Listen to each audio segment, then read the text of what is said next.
Ici Londres. There are three acceptable responses to Brexit here in the European Union institutions. The first is disbelief. It's never going to happen. They'll come to their senses. The whole thing's a bad dream. It'll go away. The second is rage. Idiots, they were lied to. They were led astray by unscrupulous demagogues. The third is a kind of contempt. Oh, just you wait. You're going to get what comes to you. You know, when you come crawling back and seen what a disaster it is, then you'll have learned your lesson.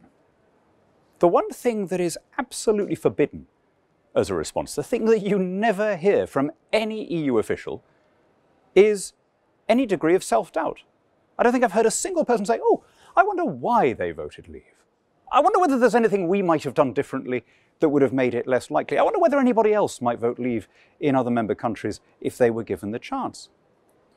On the contrary, far from responding to the Brexit vote with any self-analysis, with any readiness to loosen their grip on power, Eurocrats have gone in the other direction, pushing ahead with more integration, particularly in the fields of tax harmonisation and building an EU military capacity. And this ultimately is what vindicates the decision that the British people made to stand aside. The EU is not a fixed dispensation. It's constantly evolving, and it's evolving in a direction that we never wanted and never asked for.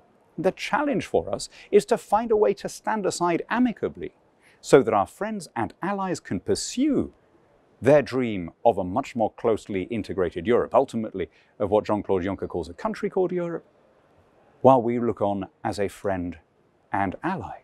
It shouldn't be beyond the wit of man to find a way of doing that. But it does require an element of readiness to accept difference, an element of goodwill on the part of the EU that so far has been conspicuous by its absence.